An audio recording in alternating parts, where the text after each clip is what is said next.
Captain Jake Morrison stood on the bridge of the Explorer 1, staring at the massive alien ship that had appeared at the edge of Earth's solar system 3 hours ago. The vessel was unlike anything humanity had ever seen. It was smooth and silver, shaped like a giant teardrop, and easily 10 times larger than Earth's biggest space station. Jake had been in space for 12 years. He had helped build the first Mars colony and fought off pirates near the asteroid belt. But nothing had prepared him for this moment. First contact with an alien species was supposed to be handled by diplomats and scientists, not a cargo ship captain who was just trying to deliver supplies to the Jupiter mining station. The communications officer, Lieutenant Sarah Mills, looked up from her console with wide eyes. "Captain, we're receiving a transmission.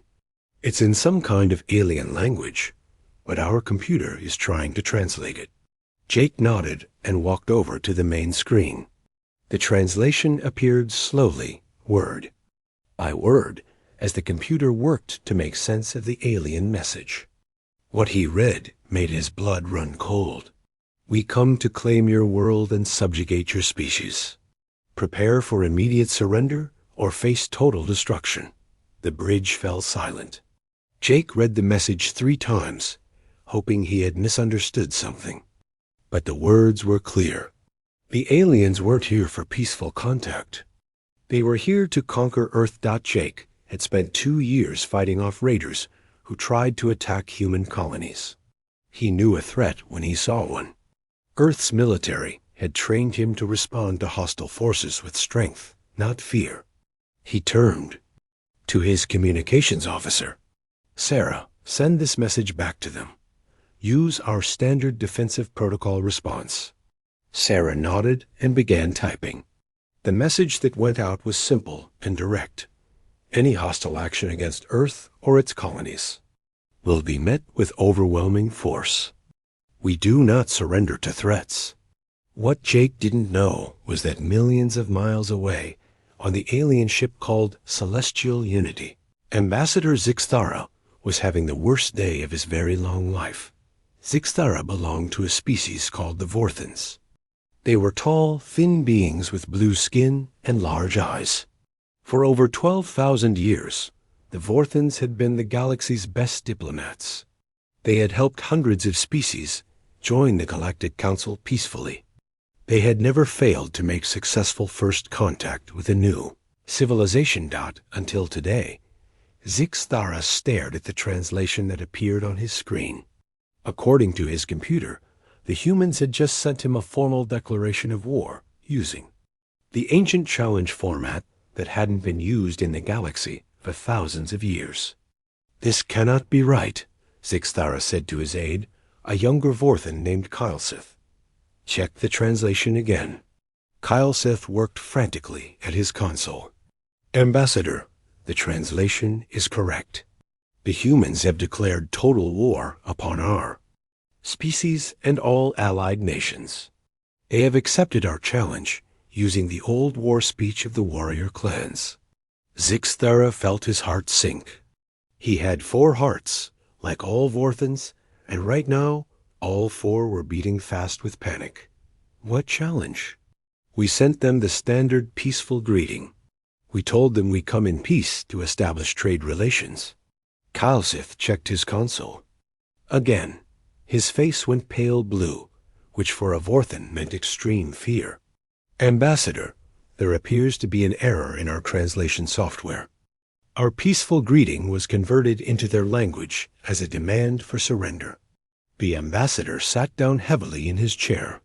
In 12,000 years of galactic history, no species had ever responded to first contact with an immediate declaration of war.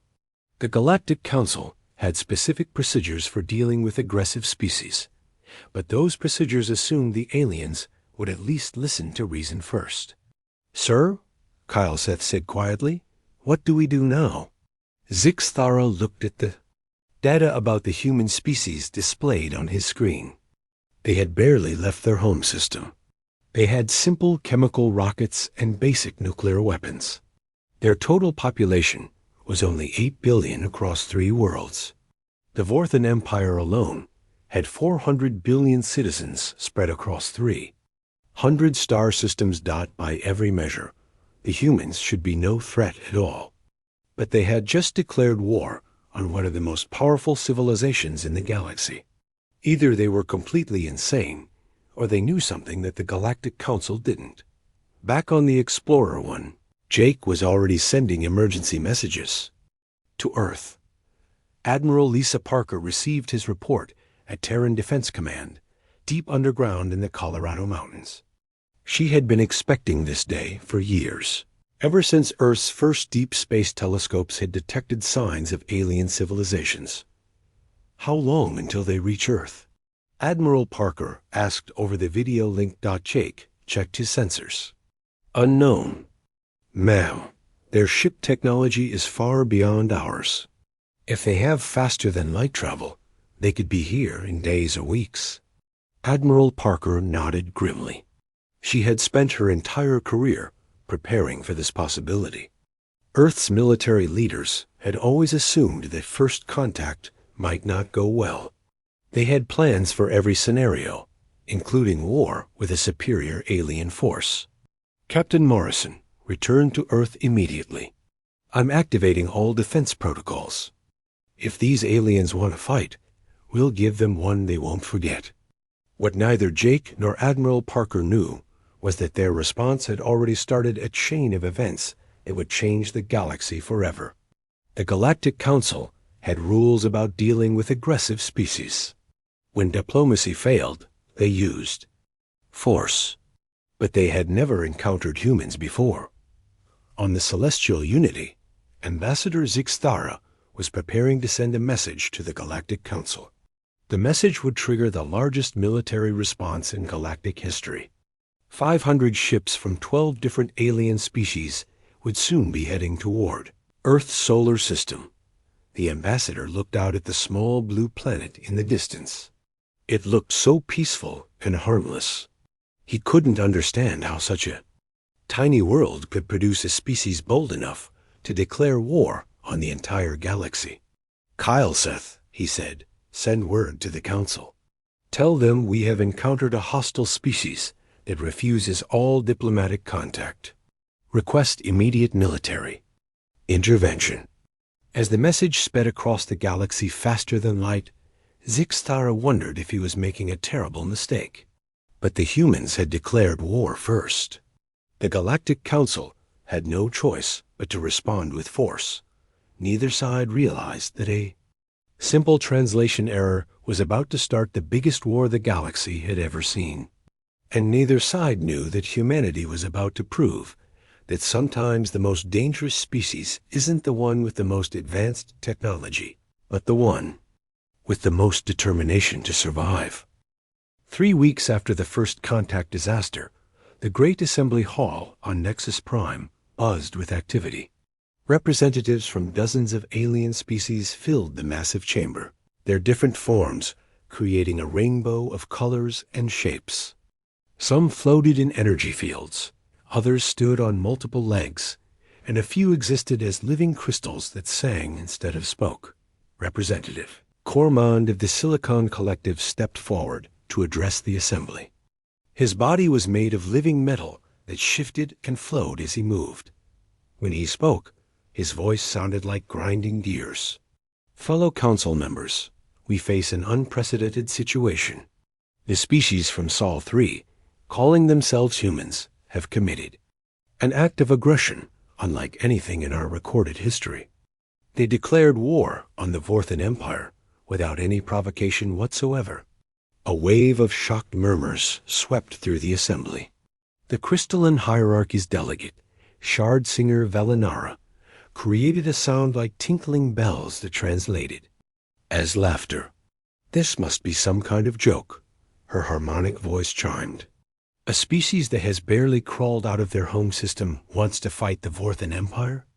They might as well declare war on a star. This will either be the funniest moment in galactic history or the shortest war ever fought. More laughter rippled through the chamber. The idea of primitive humans challenging the mighty Galactic Council seemed absurd to everyone present. These were civilizations that had mastered space travel when Earth's ancestors were still living in caves. Military Coordinator High-Tac of the insectoid swarms clicked his mandibles together as he reviewed the data. His compound eyes could process information faster than most organic brains. What he saw about the humans was not impressive. According to our intelligence reports, High-Tac buzzed, the humans possess only the most basic space technology. They use chemical rockets that are thousands of years behind our own propulsion systems. Their weapons are simple nuclear devices and kinetic projectiles. They have managed to establish small colonies on only 2 worlds besides their home planet. He paused to let this information sink in before continuing. Their total population across all 3 worlds is approximately 8 billion individuals. For comparison, the Vorthan Empire alone commands over 400 billion citizens spread across 300 star systems. The humans are outnumbered 50 to 1 by just one member species of our council, Elder Mothron of the Ancient Collective, a being so old that his species had forgotten their original form, spoke in a voice like whisper of wind.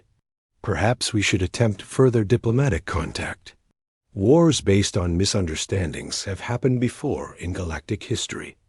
But War Chief Bren Talk of the Vorthan military, a massive warrior with scarred blue skin and battle armor, slammed his fist on the speaking platform. The humans rejected all diplomatic overtures with threats of violence. They used the ancient war speech of the old warrior clans. This was not a misunderstanding. This was a direct challenge to Vorthan honor and Galactic Council authority. The assembly fell silent. The warrior clans had been extinct for millennia, but their formal challenge rituals were still remembered. If the humans had actually used that ancient format, it meant they understood exactly what they were doing. The council must respond, Rentuck continued. If we allow one primitive species to threaten us without consequences, others might follow their example. We must show the galaxy that the Galactic Council will not tolerate such behavior. After hours of debate, the vote was unanimous. The Council authorized what they called a minimal force response to bring the humans under control. 50 ships under War Chief Brentock's command would travel to the human system and force their surrender. This should be more than sufficient, announced Supreme Coordinator Zalfek, the Council's leader. The mere sight of our advanced vessels should cause immediate human capitulation. We expect this matter to be resolved within days of our fleets. Arrival. While the Council made their plans, far across the galaxy on Earth, Dr. Patricia Hayes worked frantically in her laboratory at the Global Translation Center. She was humanity's leading expert in alien languages, and she had been studying the first contact transmissions for weeks. Her discovery made her stomach drop with fear. The translation programs that both sides had used were badly flawed. The aliens had never threatened Earth at all. Their original message was actually a peaceful greeting, offering trade and diplomatic relations. Similarly, Captain Morrison's response had been converted into an ancient alien war declaration that the human computers had found in their linguistic databases. The entire conflict was based on a series of terrible translation errors. Dr. Hayes grabbed her phone and called Admiral Parker immediately. Admiral, we have a major problem. The alien contact was completely misunderstood. They were trying to be friendly, and our response accidentally declared war using some kind of ancient challenge format. Admiral Parker listened to the explanation with growing alarm. Doctor, can you prove this? Can you show that both sides misunderstood each other? Yes, ma'am. I have all the evidence right here. But there's another problem. Our deep space monitoring stations are detecting a large alien fleet approaching our solar system. 50 ships, all much larger than anything we've ever built. Admiral Parker was quiet for a long moment. Even if the whole thing was a misunderstanding, it might be too. Late to fix it now. The aliens were already on their way, and they probably thought Earth was full of dangerous warmongers. Dr. Hayes, prepare your evidence and be ready to present it. But I have to assume the worst-case scenario. If those aliens arrive expecting a fight, we need to be ready to defend ourselves. The Admiral ended the call and immediately contacted President John Crawford. The conversation was brief, but decisive. Mr. President, we have incoming alien ships that may be hostile. Whether this is all a misunderstanding or not, we can't afford to be caught unprepared. I recommend we activate Project Lazarus. President Crawford had hoped this day would never come. Project Lazarus was humanity's most secret military program, developed in case first contact went badly. It represented years of preparation and Earth's most advanced military technology. Authorized, the President said. God help us all, but if aliens want to fight, we'll give them one. Across the solar system, hidden military installations began powering up systems that had never been tested in real combat. Automated defense. Platforms disguised as asteroids came online. Secret shipyards released vessels that officially didn't exist. Weapons that pushed the boundaries of human engineering were loaded and aimed at the stars. War Chief Brentock's fleet was still weeks away from Earth, but both sides were already preparing for a battle that neither had originally wanted. The greatest misunderstanding in galactic history was about to become its most devastating war. War Chief Brentock stood on the bridge of his flagship, the Eternal Glory, as his fleet dropped out of hyperspace at the edge of Earth's solar system. The 50 Vorthan warships spread out in perfect formation, their blue hulls gleaming in the Theum, light of the yellow star that the humans called Sol. Brentock had fought in dozens of battles across the galaxy. He had conquered rebellious worlds and crushed pirate fleets. But this was different. This was supposed to be easy. The humans were primitive, barely capable of spaceflight. His fleet should only need to show itself, and the humans would surrender. Immediately. War Chief called his sensor officer.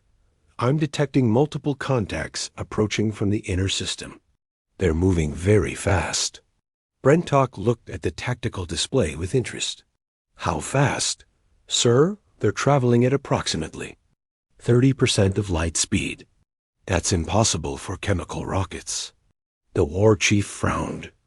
The intelligence reports had said the humans only had primitive propulsion systems. But something was moving toward his fleet at speeds that would be impressive, even for Galactic Council technology. Put the fleet on alert, Brentock ordered. Raise shields and prepare weapons. These humans may have more tricks than we expected. Lieutenant Commander Alex Turner sat in the cockpit of his stealth fighter, Nighthawk 7, as he led the first wave of humanity's response. The ship was sleek and black, designed to be nearly invisible to enemy sensors. Its antimatter engines pushed it through space at incredible speeds, while its weapon systems locked onto the massive alien vessel at the center of the enemy formation. Alex had been a test pilot before the aliens arrived. He had flown experimental aircraft that pushed the limits of human engineering. But nothing had prepared him for this moment. He was about to fire the first shots in humanity's first interstellar war. Nighthawk 7 to control, he spoke into his radio. I have target lock on the enemy flagship. All weapon systems are green. Copy, Nighthawk 7, came the reply from Admiral Parker. You are authorized to engage. Show them what humans can do. Alex pressed the firing button. The weapon that launched from his ship looked simple, almost primitive. It was just a piece of dense metal, shaped like a dart, with no explosives or energy components. But it was moving at half the speed of light, and it carried the kinetic energy of a nuclear bomb. On the Eternal Glory, Brentock watched the projectile approach on his sensors. It was so small and simple that his weapons officer almost ignored it. War Chief, the humans have fired some kind of projectile at us. It appears to be a simple kinetic weapon. Brentok laughed. A metal dart? Against our shields? These humans are even more primitive than we thought. The projectile hit the Eternal Glory's energy shields at relativistic speed. The shields, designed to stop the most advanced energy weapons in the galaxy, were useless against simple matter. Moving at such velocity, the metal dart punched through the defensive barriers like they weren't there and tore a hole completely through the ship's hull. Alarms began blaring throughout the flagship. The war chief stared in shock as damage reports flooded in from all sections of his ship. "Impossible," he whispered. "Our shields should have stopped that easily." "Sir," his tactical officer reported with panic in his voice, "we're detecting hundreds more projectiles incoming. The humans have more ships than our sensors initially detected." Captain Ray Douglas commanded the battlecruiser New Frontier from its armored bridge deep inside the ship's hull. The vessel looked nothing like the sleek alien ships it was fighting. It was blocky and practical, covered in armor plating and bristling with weapons that looked like they belonged in a museum. But Ray knew something the aliens didn't. Sometimes the old ways were the best ways. "All ships execute Plan Delta," he ordered over the fleet communications. "Hit and run tactics. Don't let them get a clean shot at you." The human fleet scattered in all directions, using tactics that the Galactic Council had never seen before. Instead of meeting the aliens in traditional formation combat, human ships darted between the massive enemy vessels like sharks, attacking whales. General Casey Mitchell watched the battle unfold from Earth's military command center. She had spent years developing the strategy that the human fleet was now using. The key was understanding that the aliens had made their ships and weapons to fight other aliens who used similar technology. "They're used to fighting energy weapons," she explained to the staff officers around her. "Their shields can stop lasers and particle beams all day long. But they've never faced kinetic weapons at these velocities." On the tactical display, another alien ship exploded as human railgun projectiles tore through its hull. The aliens had made their vessels large and impressive, but size meant nothing when the enemy could punch holes straight through your armor. "War Chief." Brentok realized his fleet was in serious trouble. In less than an hour, 15 of his ships had been destroyed or crippled. The humans were using weapons and tactics that his military training had never prepared him for. "All ships, concentrate. Fire on the human vessels," he ordered. "Use maximum power." The alien fleet opened fire with everything they had. Beams of energy that could vaporize asteroids lanced through space toward the human ships. But the humans had learned from studying the first alien vessel that had appeared in their system. Lieutenant Commander Alex Turner rolled his fighter out of the path of an energy beam that lit up space like a small sun. His ship's armor had been designed specifically to resist energy weapons. The aliens were using the wrong tools for the job. "Control, this is Nighthawk 7, Alex reported. "Enemy weapons are ineffective against our armor. Repeat, their energy weapons cannot penetrate our defenses." Admiral Parker smiled grimly as she listened to the reports from the battle. Humanity had spent decades preparing for this moment. They had assumed that any alien species advanced enough for interstellar travel would use energy-based weapons. So they had designed their ships and tactics to fight energy weapons. The aliens, meanwhile, had become so dependent on their advanced technology that they had forgotten the basic principles of warfare. They had grown soft, fighting enemies who used similar weapons and tactics. After 6 hours of combat, the battle was over. 37 alien ships had been destroyed or disabled. Only 13 remained functional, and they were fleeing the system as fast as their damaged engines could carry them. War Chief, Brentok's flagship limped away from Earth, with its hull cracked and its weapon systems offline. The proud Vorthan warrior could barely believe what had happened. His fleet, representing the military might of one of the galaxy's most powerful civilizations, had been crushed by a species that had never fought an interstellar battle before. "Send a message to the Galactic Council," he ordered his communications officer. "Tell them the humans are not what we expected. Tell them we need reinforcements. Many, many reinforcements."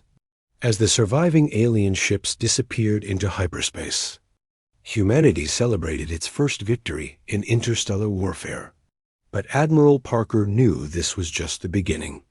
The aliens would be back, and next time they would bring everything they had. "All ships return to base," she ordered. "We've won the first battle, but the war is just getting started." The news of War Chief Brentock's defeat spread across the galaxy like wildfire. In the great halls of the Galactic Council, representatives who had been laughing about the primitive humans just weeks before now sat in stunned silence. For the first time in over 10,000 years, a council fleet had been completely destroyed by an inferior species.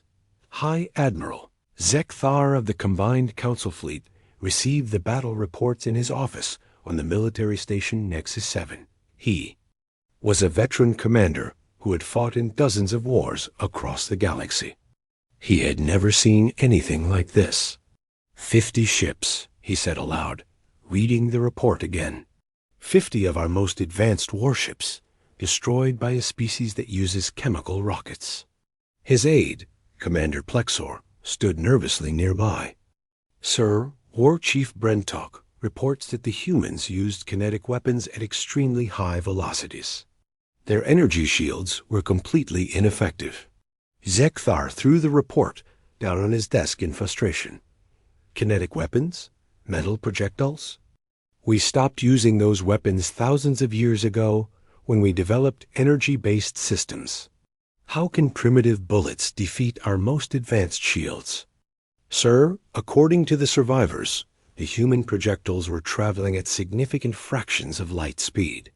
At those velocities, simple mass becomes incredibly destructive." The High Admiral stood up and walked to the large window that looked out into space. Hundreds of warships from different species floated in formation around the station. These vessels represented the combined military might of 12 different civilizations. Surely they could handle one primitive planet. "Assemble." "The Grand Fleet," Zekthar ordered. 500 ships. Representatives from every major species in the Council. If the humans want a war, we'll give them one they'll never forget.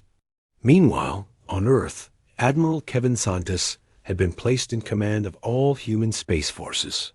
He stood in the interrogation room of the Terran Defense Command, looking through reinforced glass at one of the captured alien survivors from the battle.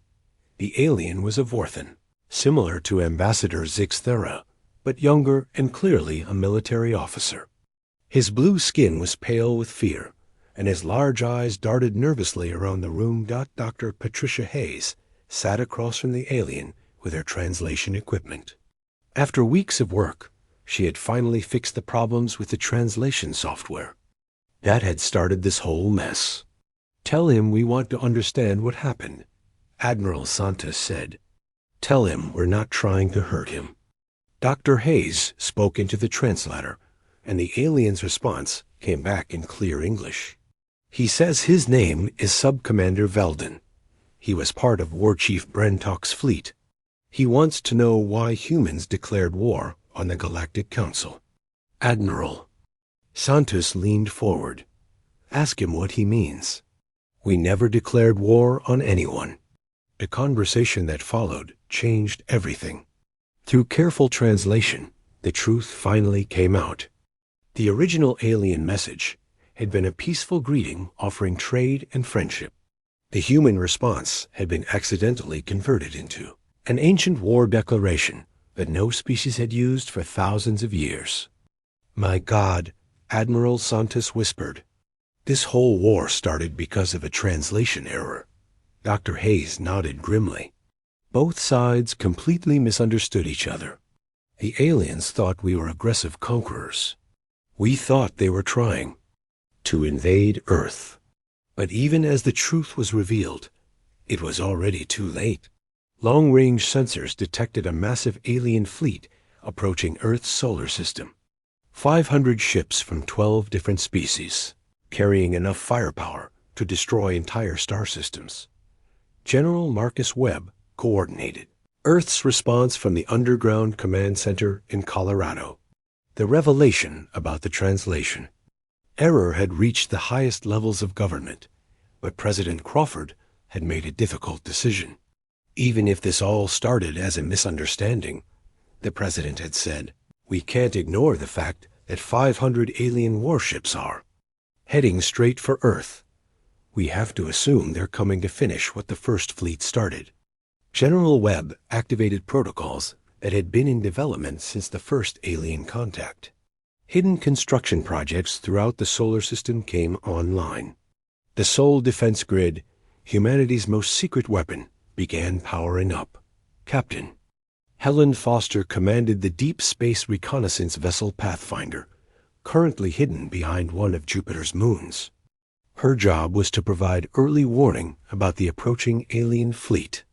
Admiral Santos, this is Pathfinder, she reported over the secure communication channel. I have visual contact with the alien armada.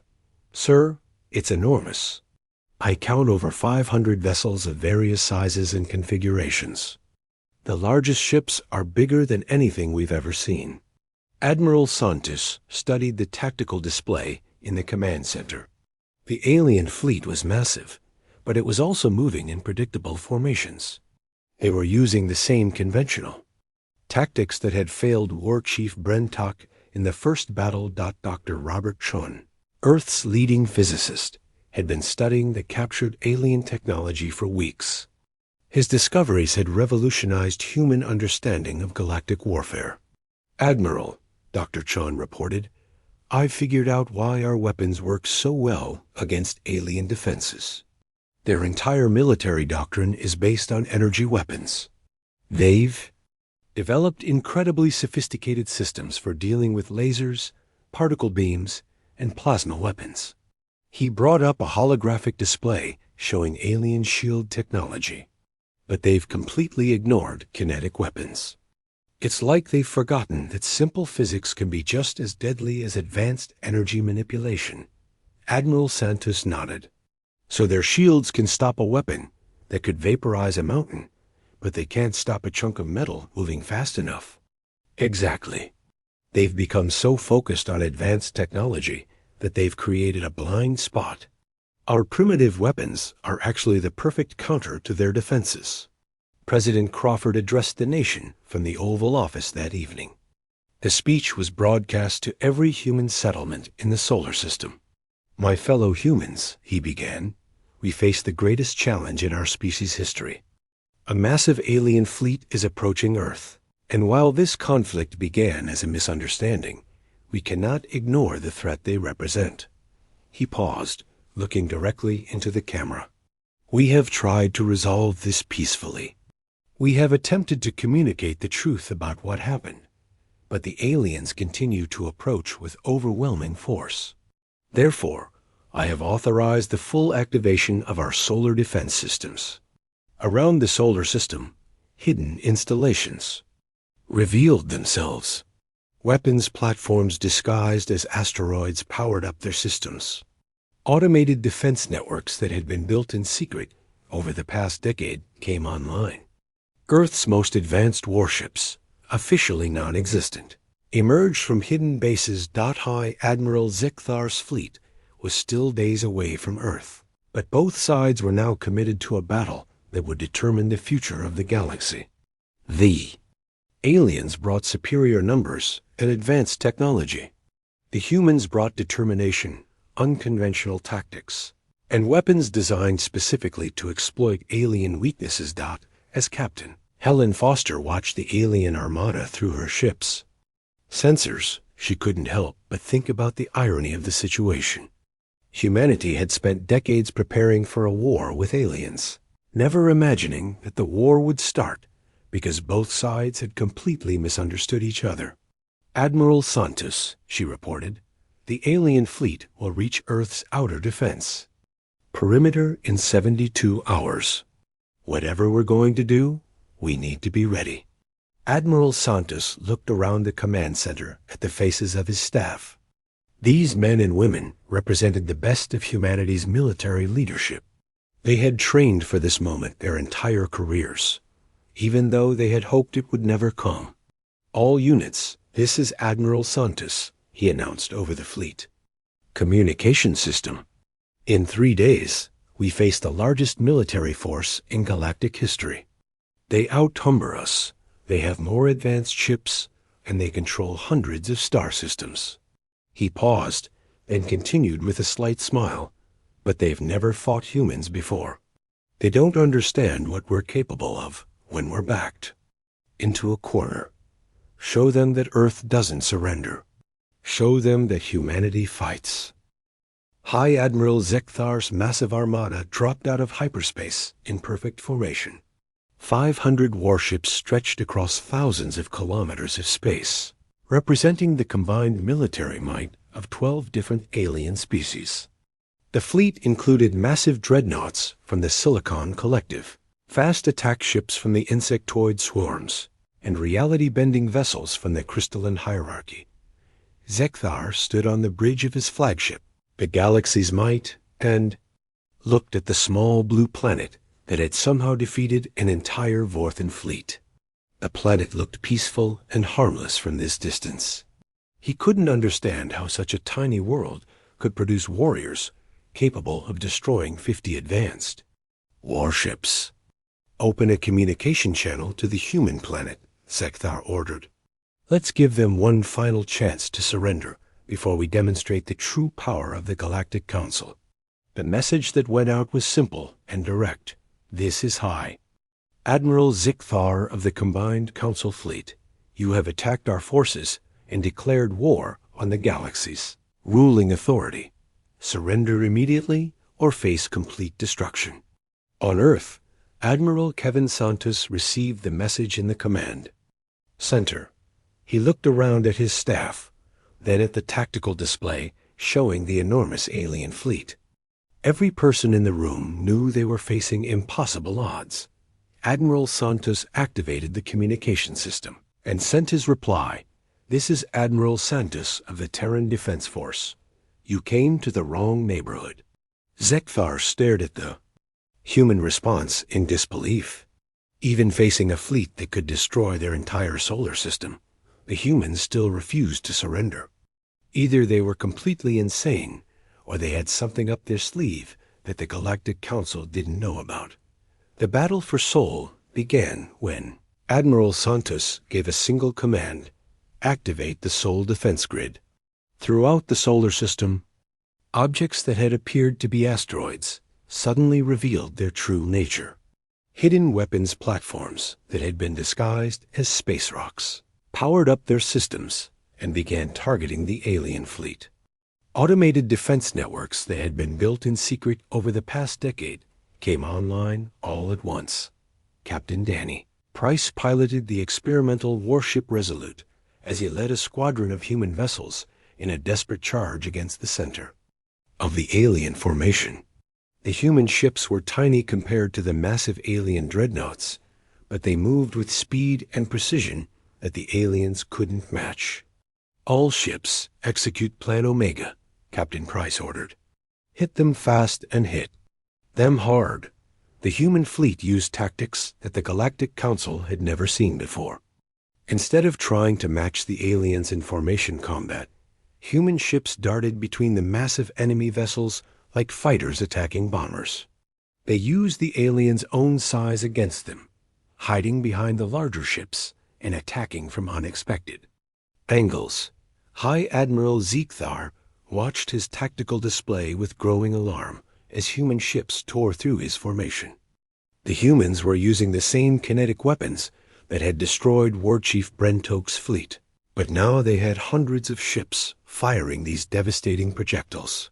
All ships, concentrate fire on the human vessels, Zekthar ordered. Use maximum power. The alien fleet unleashed a barrage of energy weapons that lit up space like 1,000 suns. Beams that could vaporize mountains lanced toward the human ships. But once again, the aliens discovered that their advanced weapons were useless against human defenses. Dr. Robert Chon's research had paid off. Human ships had been designed specifically to resist energy weapons. Their armor absorbed or deflected the alien attacks, while their own kinetic weapons punched through alien shields like they weren't there. But the real surprise came when Admiral Santos activated humanity's ultimate weapon. Hidden throughout the asteroid belt were mass drivers that had been built in complete secrecy. These weapons could launch asteroids at significant fractions of light speed, turning ordinary space rocks into devastating projectiles. Target the largest enemy ships, Admiral Santos ordered. Show them what real firepower looks like. The first asteroid struck a silicon collective dreadnought at half the speed of light. The alien ship, larger than most human cities, simply ceased to exist. One moment it was there, the next moment it was expanding cloud of debris. High Admiral Zekthar watched in horror as his most powerful ships were destroyed by what appeared to be space rocks moving at impossible speeds. The Galactic Council's energy shields, designed to stop the most sophisticated weapons imaginable, were completely helpless against multi-billion-ton asteroids traveling at relativistic velocities. "This is impossible," Zekthar whispered. "How can they accelerate asteroids to such speeds?" His science officer, a member of the highly advanced Cerebral Collective, provided the answer with obvious fear in his telepathic communication. "Admiral, the humans have weaponized basic physics. They're using principles that we abandoned thousands of years ago when we developed energy-based weapons." The battle raged for 18 hours. The aliens had superior numbers and more advanced ships, but the humans had something more important. They understood their enemy's weaknesses. Every alien advantage was turned against them. Their large ships made easy targets. Their energy weapons were useless. Their predictable tactics allowed humans to anticipate their every move. Captain Helen Foster, still hiding behind Jupiter's moons in the Pathfinder, watched the battle through her long-range sensors. What she saw was the systematic destruction of the greatest military force in galactic history by a species that had never fought an interstellar war before. "Admiral Santos," she reported, "enemy fleet strength is down to less than 30%. Multiple alien ships are attempting to retreat."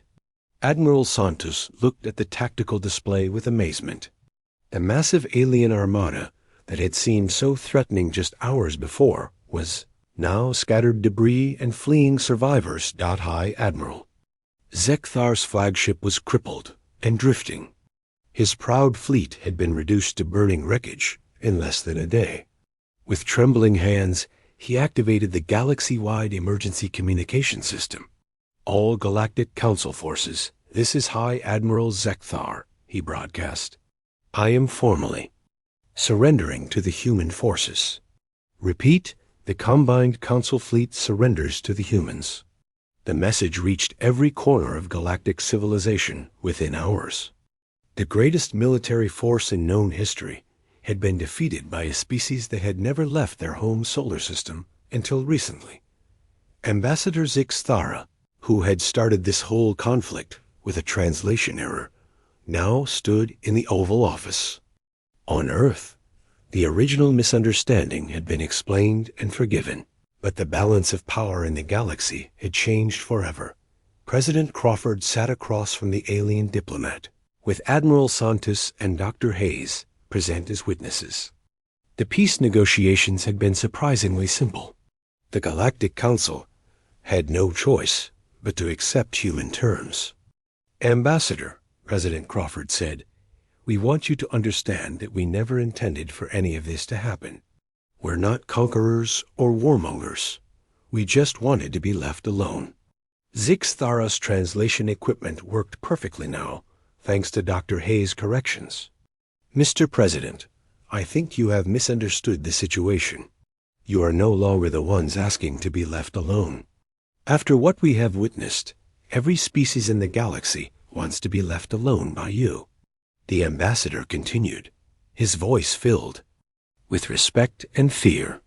We came here, expecting to find another primitive species that we could easily control. Instead, we discovered that we were the primitives. You didn't just defeat us, you taught us that we had forgotten the most basic principles of warfare. Admiral Santos leaned forward. What do you mean? In our quest to become more advanced, we became predictable, Zixthara explained. We developed sophisticated energy weapons and forgot that simple kinetic force could be just as deadly. We built massive ships and forgot the value of speed and maneuverability. We became so focused on technology that we lost our edge. A final treaty was signed 3 days later. Earth would join the Galactic Council, not as a conquered world, but as its newest and most powerful member. Human ships would begin diplomatic missions to other star systems, carrying a simple message: we come in peace, but we're prepared for war. The last scene of humanity's entry into galactic civilization took place at the rebuilt Galactic Military Academy. Young alien cadets from dozens of species now studied human tactics and strategy, trying to understand how a species that had never fought an interstellar war had become the most feared military force in known space. The Academy's new motto, written in every major galactic language, hung above the entrance: never underestimate the species that has nothing left to lose.